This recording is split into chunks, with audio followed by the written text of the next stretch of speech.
Sir Arthur Conan Doyle claimed he based the character of Sherlock Holmes on a teacher of his, Dr. Joseph Bell, whose real powers of deductive logic awed all who knew him. Yet Dr. Bell, in a letter to Conan Doyle, stated quite bluntly, "You are yourself Sherlock Holmes, and well you know it." Conan Doyle did not dispute this statement, for in fact Sherlock Holmes had the best characteristics of his creator. So did Dr. Watson. Highly educated, honest to the core, and one of the best writers of the Victorian age, the British public and then the world took him to their hearts. It was not long before the doctor-turned-writer found himself a well-established man of letters and friend to such countrymen as Oscar Wilde, Rudyard Kipling, and H.G. Wells. Not bad company to be with. In real life, Conan Doyle solved more than 2 actual murder mysteries, saving the lives of innocent men by his careful research, gathering of facts, and deductive reasoning. Few men in history can claim such feats. When he died in 1930, a time not so long ago, Sir Arthur Conan Doyle had this epitaph engraved on his tombstone: "Steel true, blade straight, Arthur Conan Doyle, knight, patriot, physician, and man of letters." Fitting words for such a giant of a man. And now, Basil Rathbone and Nigel Bruce in The Adventure of the 00. This episode from the life of Sherlock Holmes will be transmitted to our men and women overseas by shortwave and through the worldwide facilities of the Armed Forces Radio Service. Petri Wine brings you Basil Rathbone and Nigel Bruce in the new adventures of Sherlock Holmes.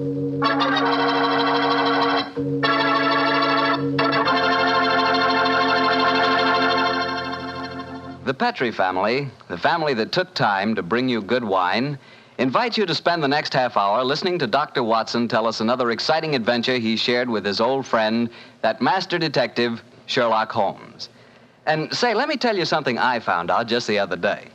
Steaks are really back again. Good, thick, juicy porterhouse steaks. That's for me. A thick, tender steak on the rare side, together with a glass of Petri California Burgundy. You know, Petri Burgundy is a perfect mealtime wine.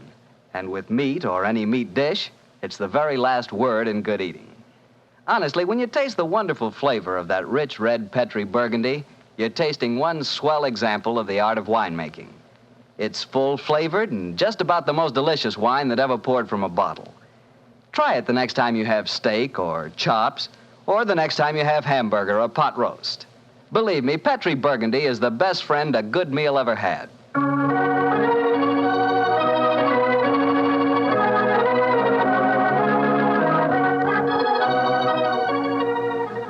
And now let's look in on our good friend and host, Dr. Watson.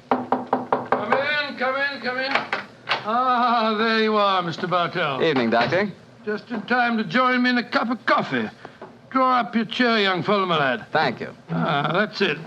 Well, Doctor, you told us last week that tonight's new Sherlock Holmes adventure takes us to the south of France. That's right, Mr. Bartell. The south of France in the year 1900. A beautiful playground bordered by the bluest of blue seas and populated with an extraordinary cross-section of cosmopolitan Europe. Rich man, poor man, beggar man, thief. All of them attracted by that Riviera paradise. All of them drawn by the magical spell of a small white ball spinning round the rim of a roulette wheel. Now, don't tell me that you and the great Sherlock Holmes were there on a gambling spree. We were not, Mr. Bartell. At the time my story begins, we just concluded an extremely delicate mission. A mission, I may say, that concerned the safety and good name of a very prominent member of the royal family. Say, Doctor, you don't mean... One story at a time, Mr. Bartell. In any event, my boy, I'm afraid that's a case about which my lips are sealed for all time. But to return to tonight's adventure, one June evening, I persuaded Holmes to accompany me to the gambling casino at Fréjus, not far from Cannes, where we were staying. It wasn't quite as fashionable as the casino at Monte Carlo, but as I intended to do a little modest gambling myself, it seemed an establishment more suited to my means. As we stood there at the green baize-covered tables, the chatter of voices and the melodic chanting of the croupiers as they called the results of each spin of the wheel formed a background to a quiet conversation that Holmes and I were having.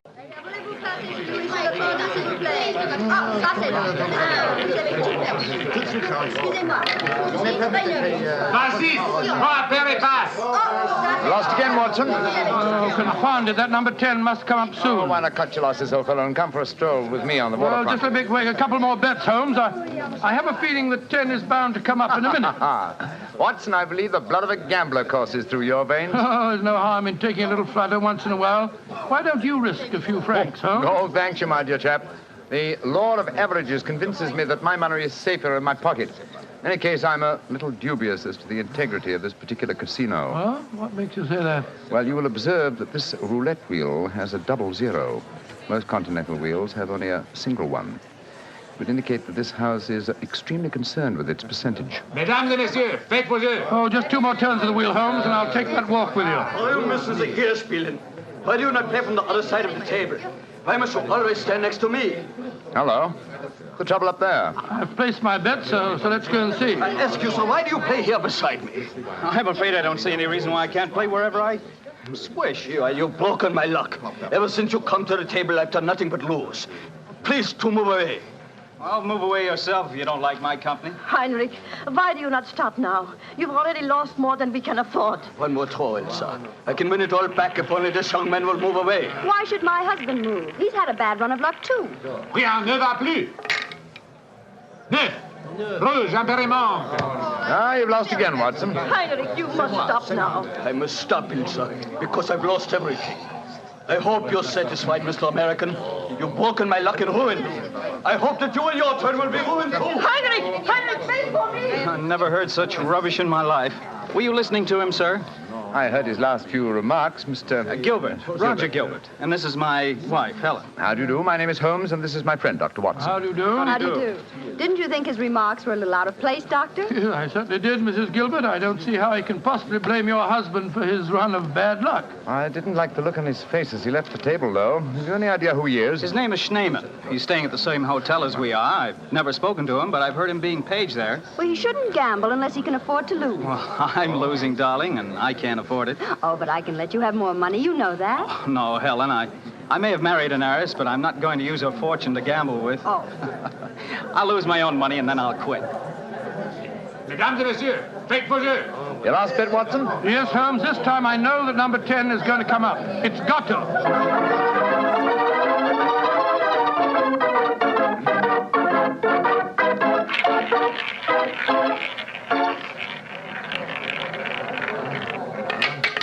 Numéro 10. 10 at last. I've lost again, darn it.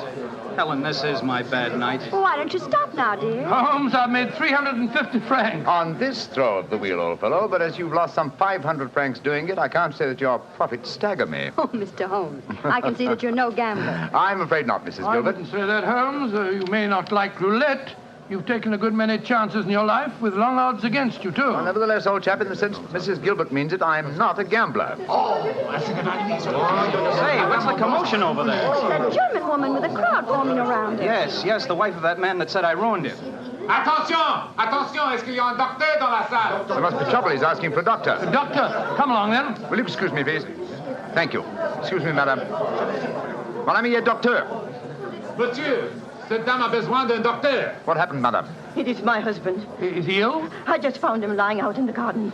Please come with me at once, gentlemen. Of course we will, madam. What seems to be the matter with him? Herr Doctor, I think he is dead.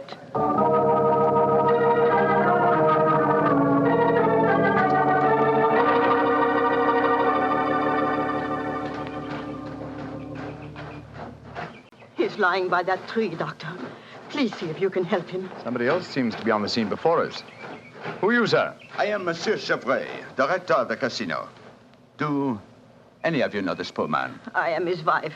Is he dead? I am afraid so, madame. Let me look at him. I'm a doctor. Was your husband gambling in the casino tonight, madame? Yeah, he was. Poor Heinrich. He lost everything that we have. I'm afraid he's dead, madam. Shot through the heart. Oh, du lieber Gott. Suicide, Watson? Yeah, looks like it. Yes. Powder burns on the shirt front, revolver clutched in the right hand, fingers in a natural position. The angle of the wound settles it. Obviously self-inflicted. I missed you as you slipped out of the casino. What's wrong with him? I'm afraid he's dead, Mr. Gilbert. Yes, he committed suicide. I hope, young man, that you are satisfied. All night you brought him bad luck. He asked you to move away from him to change his luck, but no, you could not do it. Oh, Frau Schneemann, I'm terribly sorry, but I really don't see how you can blame me. I do blame you, and I also blame you, Monsieur Chevry. Me? But what have I done, madame? Why do you let a man lose all his money at your tables? Is life so cheap to you, and money so important, that you cannot close the tables to someone before he's ruined? Madame, I am all sympathy for you in your tragic loss. But the casino cannot be held responsible. If your husband could not afford to gamble, then he should not come here. How are we to know the financial limitations of our customers? You said that your husband lost everything you had tonight, madam. Yeah, everything.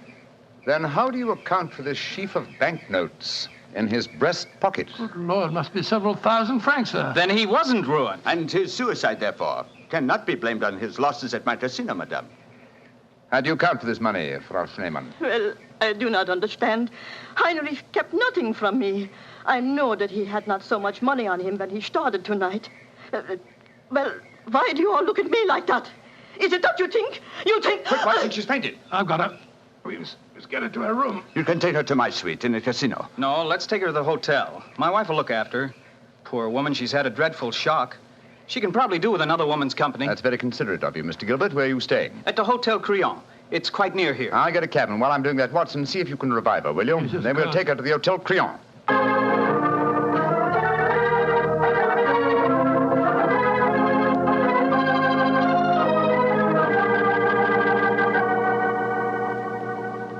Very kind of you, Mrs. Gilbert, to let us bring the poor lady into your suite. Well, it's the least I can do, in spite of what she said about Roger bringing her husband bad luck. I'm sure she'll need your help when she wakes up, Helen. Yes, I think you'll find that she'll sleep for some hours. I gave her a strong sedative. Well, we were just about to have a drink, gentlemen. Do you care to join us?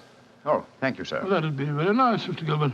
Roger was just telling me that quite a large sum of money was found on Herr Shademan's body, Mr. Holmes. Yes, Mrs. Gilbert. Several thousand francs. It's very puzzling, Holmes. Why should a man commit suicide with so much money on him? I think the answer is obvious. He didn't. What on earth do you mean? Well, the money was placed there after he had shot himself. The banknotes were in his breast pocket, if you remember. Hardly the usual place to carry money. Though it is the easiest pocket for someone to insert it without disturbing the body. But why on earth should someone place money on him after his suicide? To prevent the casino from getting a bad name. I've heard of it being done on several similar occasions. Gives the impression that the unfortunate victim had other motives than gambling losses to account for his suicide. Great Scott, you mean that one of the casino employees found the body lying there and slipped the money in his breast pocket before we arrived on the scene? As you know, my dear Watson, I'm not a gambling man, but I'll lay you 100 to 1. That is what happened. Well, that's a new one. Well, here are your drinks, gentlemen. Thank you. Thank you, sir. Thank you. Say, Helen, Mr. Holmes has given me a brainwave. Another one? What is it this time, Roger? Now, I've been losing very heavily tonight. Roger, I've told you, if you need money, I'll be only... But I don't. I've got a scheme for making some. I'm going to gamble again tonight after dinner. If I lose, here's what I'll do. I'll stain my shirt front with red ink, walk out in the grounds, fire a shot, and lie down as though I'm dead. I'll wait for someone to come along and stuff my pockets full of banknotes. Not a bad idea, Mr. Gilbert. I think it's a darn good one. What do you say, Mr. Holmes? It's a whimsical one at any rate. Who knows? You might even be successful. Roger, you're not really going to do it, are you? Sure. Perhaps I'll get some of my losses back that way. Well, let's drink to it, gentlemen. At least I may have hit upon an idea of making money.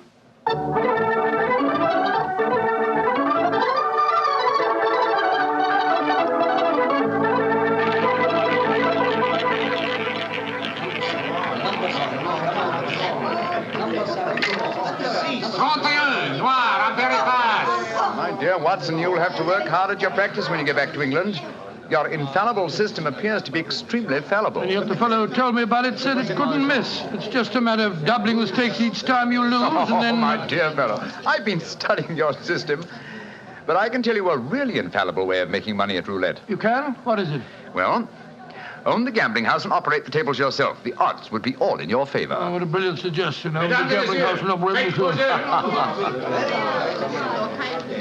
Not gambling for tonight, Watson? It's nearly 11 o'clock. Yeah, I think so. Let's take a stroll round the other table, shall we? By the way, old fellow, the young American, Mr. Gilbert, was losing heavily again tonight. He was? I wonder if he'll try that trick that he threatened, the one with the red ink and the shot in the night. I shouldn't be at all surprised. As a matter of interest, I saw him leave the tables about half an hour ago.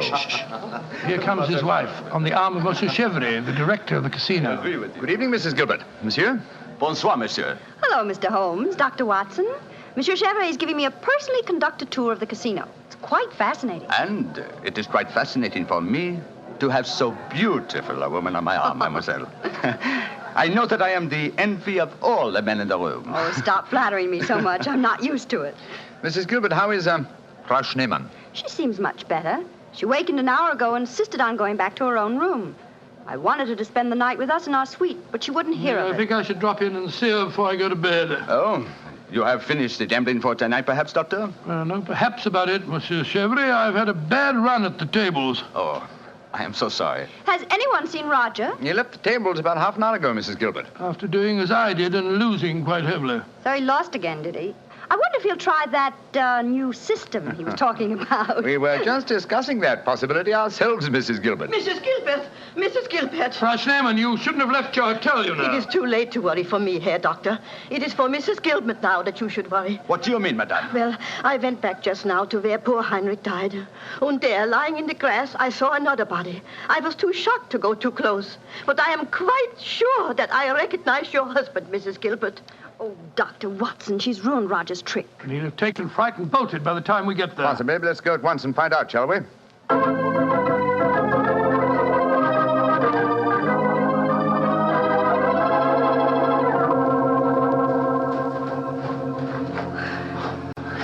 He hasn't gone. He's still lying there. It's a most convincing spectacle. That red ink really does look like blood.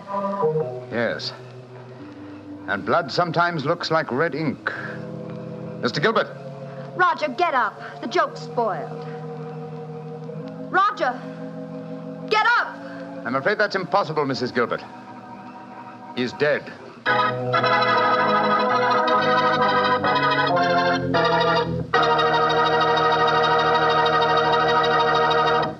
Dr. Watson's story will be continued in just a second, which is all the time I need to tell you that the easiest way I know to transform a simple meal into a feast is to serve that meal together with Petri California Sauterne. Petri Sauterne is a delicate white wine that's the perfect companion for chicken or turkey. Turkey, ah yes, turkey and Petri Sauterne. That's the heart of any Thanksgiving dinner. Look, why not make this Thanksgiving dinner the best one you ever had? Give it the air of a banquet. Serve it with Petri Sauterne. And when you buy that Sauterne or any wine for your Thanksgiving dinner, whatever you do, look for the letters P-E-T-R-I, because a Petri wine is always a good wine. Well, Doctor, so the young American's joke turned out to be another tragedy. Yes, Mr. Bartell. The poor fellow was lying there dead with a bullet wound in the heart and a great splash of blood staining the whiteness of his shirt front. What happened next? Monsieur Chevry, director of the casino, took the distraught widow away from the scene while Holmes and I examined the body closely. Within a few minutes, we were joined by Inspector Ganivet of the French police. As we stood there in the moonlight, the sounds of music could be heard from the casino. It was hard to believe that two men had died in that lovely garden since the moon had risen.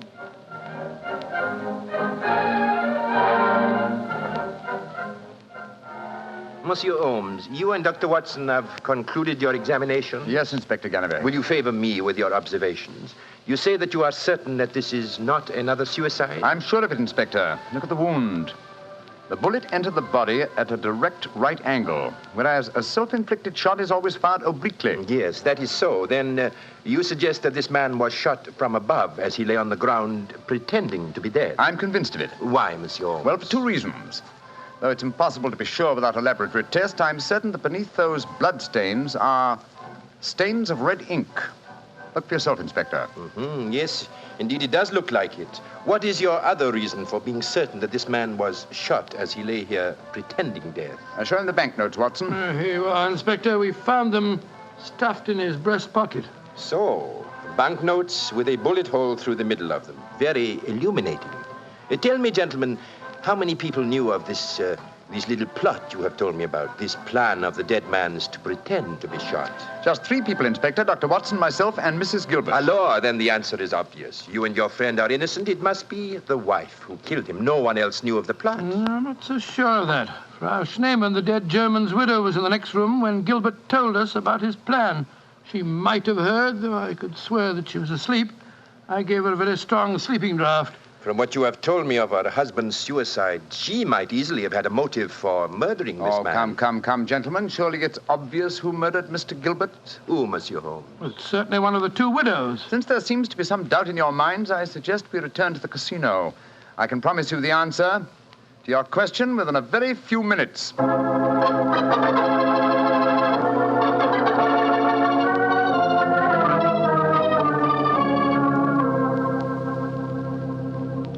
Well, Monsieur Chevrolet, now that we're all assembled in your office, I shall sit down quietly and let Inspector Ganivet conduct his examination. No, Monsieur Holmes. No, you have handled the case so far. Please to continue it to the end. Yes, Mr. Holmes. I should appreciate it. On behalf of the casino. Very well, gentlemen. It won't take me long. Frau Schneemann. Ja, Herr Holmes. What time did you leave your hotel tonight? Well, I do not know what time it was. Well, what made you leave it? I could not sleep. I knew that they had taken poor Heinrich's body away, but I felt that I must walk back there. It was the last place I saw him alive. How close did you come to Mr. Gilbert's body when you saw it lying there? Oh, close enough to see who it was. Then I ran into the casino to tell his wife. I knew what had happened. How did you know?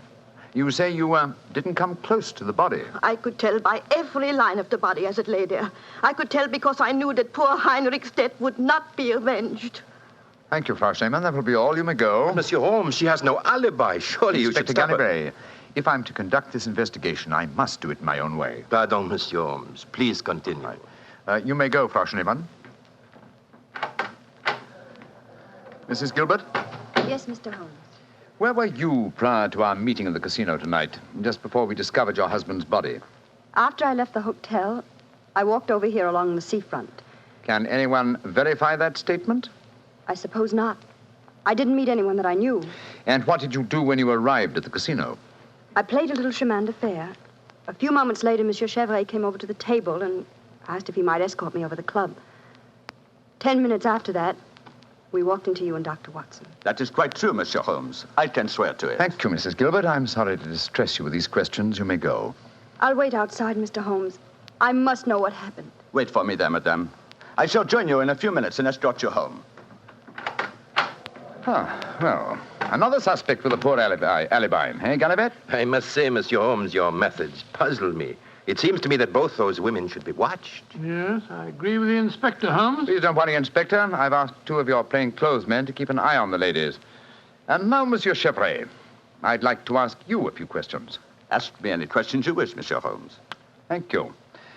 You will agree that it is the custom of the casino to put money on the bodies of suicides after their death, to give the impression that gambling losses were not responsible for the tragedy. Well, I do not think... Oh, come now, Chevrolet. I know that is a fact as well as you do. Exactly. Now, on those rather gruesome occasions, whose responsibility is it to secrete the money? Yours? Or do you entrust the matter to an underling? I do it myself. I see. Did you place the money on Herr Schneemann tonight? Yes, monsieur, I did. And did you also perform the same service on the body of Mr. Gilbert? No. I knew nothing of that death until a German lady, Frau Schneemann, come running into the casino. Excuse me interrupting, Monsieur Holmes. Of course, Inspector. What is it? I think that you are wasting time. It is obvious that Madame Gilbert committed the crime. She knew of her husband's plot, she had no alibi, and she had the motive. For is not marriage itself the greatest of all motives for murder? Oh, my dear Inspector. How very cynical. Madame Gilbert did not kill her husband. I know it. And what is your opinion, Watson? Well, it's that German woman. She had no alibi either. And remember, she was half mad with grief. Monsieur Chevrolet, you say that you know Mrs. Gilbert is not guilty. How do you know? I was with her myself at the time the murder was committed. Oh, indeed. How very interesting. And what time was the murder committed? Well, it was... Our investigations have never established what time the murder was committed, Monsieur Chevrolet. I'm afraid you've walked into my trap. You've given yourself away. Great Scott, Chevrolet, it was you. Chevrolet, I've known you a good many years, and this is going to be a hard thing to do. I am going to arrest you. Oh, no, you're not, Genevieve. Put down that revolver, sir. Do not be frightened, Doctor. I am not going to shoot you. Chevrolet, why did you murder Roger Gilbert tonight? Surely you know that too, Monsieur Holmes. Because I am in love with his wife. She's young, beautiful, and rich. It did not occur to me until I saw the young fool lying there tonight pretending to be dead. In my profession, it is natural that I should carry a revolver. What was simpler? Mr. Gilbert gave me the perfect opportunity. I could not resist it. Put down that revolver, Chevrolet. Why are you all so frightened? Surely you know how I am going to use it this time. I think so, monsieur. But it's a coward's way out. What an unperceptive remark for such a perceptive man. No. No, all my life I have been a gambler. I gambled tonight for the highest stakes of all, and I lost. No. No, I am not afraid to pay for my losses. Au revoir, monsieur.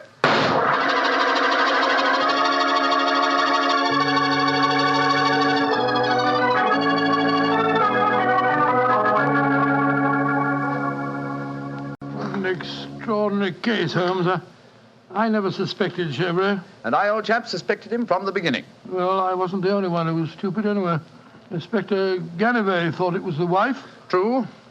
Very puzzling conclusion for a detective inspector to arrive at. Oh, it seemed logical enough to me at the time. No, my dear Watson. Cold logic should have told you otherwise. Roger Gilbert had been losing heavily and had planned this hoax. He obviously had no money on him. Therefore, the money was planted in his pocket by Chevrolet. After he shot him? No, my dear fellow. Before. Before? The bullet hole through the banknotes provided that. Now, had the money been put there innocently, Gilbert would have, come back to life as soon as the person placing it there had left. He would not have remained lying on the ground for a murderer to find him. And Chevrolet must have bent over him as he lay there, placed the money in his breast pocket, and then fired. Precisely, Watson. Well, Holmes, I must say you solved it very neatly. You've told Inspector Ganivet that you wanted no credit in the case. Naturally, publicity would be unfavorable. If you remember, no one is supposed to know that we're in the south of France. I'm certain that the inspector learned a few tips about detection tonight. Possibly, old fellow. And I hope that you have learned a few things about gambling. How do you mean, Holmes? Well, you're backing the wrong color. A gambler is usually superstitious, and superstition... Well, I should have told you what color to follow tonight. I still don't understand you, Holmes. I was playing number 10. Exactly. Number 10 is black. You should have followed a red color tonight, old fellow. The color of red ink. Red ink and blood.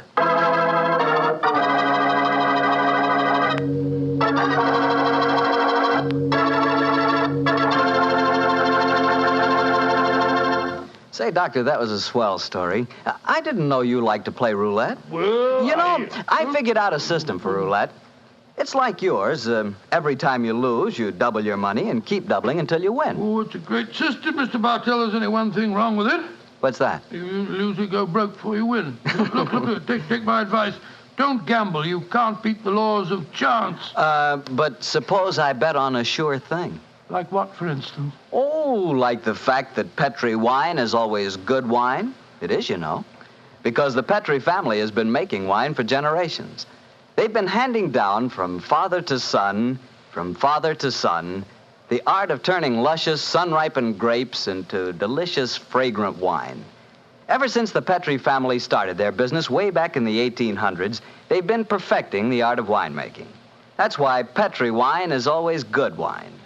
The Petri family took time to bring you good wine.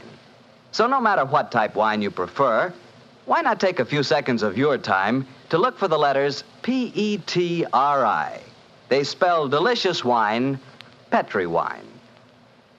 Well, Dr. Watson, what new Sherlock Holmes story are you going to tell us next week? Next week, Mr. Bartell, I'm going to tell you of a strange adventure that Sherlock Holmes and I had when we were in Stratford-on-Avon many years ago. It concerns an actor, a mysterious boating accident, and several dead butterflies. Sounds good, Doctor. I'll see you then. Oh, fine, but now, don't forget next week we're going to broadcast our program from the Paramount Theatre in Hollywood for the Victory Loan Drive. So if any of our friends are going to be in Hollywood, we'd love to see them there. Just buy a Victory bond at any store or bank on Hollywood Boulevard, and in return, you will be given your ticket of admission. Better hurry up, though, before all the seats are gone. Let's really buy lots of those Victory bonds. Let's finish the job.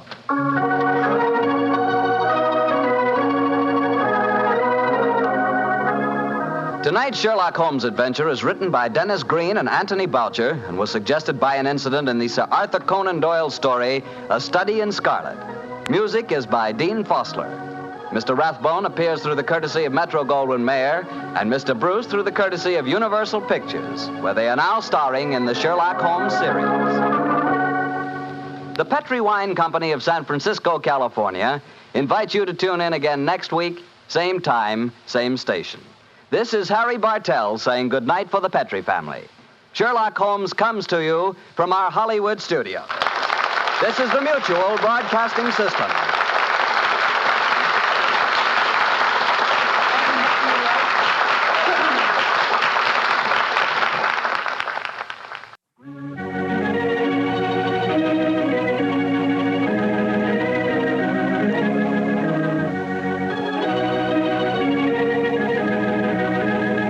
The two episodes you've just heard, the original The Adventure of Thor Bridge and The Double Zero, are part of the New Adventures of Sherlock Holmes starring Basil Rathbone and Nigel Bruce, and are a 1989 copyrighted production of 221A Baker Street Associates. The Sherlock Holmes stories and the characters of Sherlock Holmes and Dr. John H. Watson were created by Sir Arthur Conan Doyle and are used with the kind permission of Dame Jean Conan Doyle.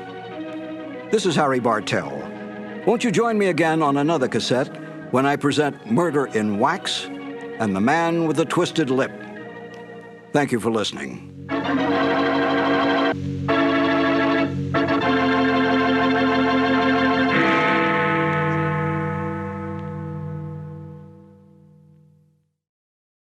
This has been a presentation of Simon & Schuster Audio.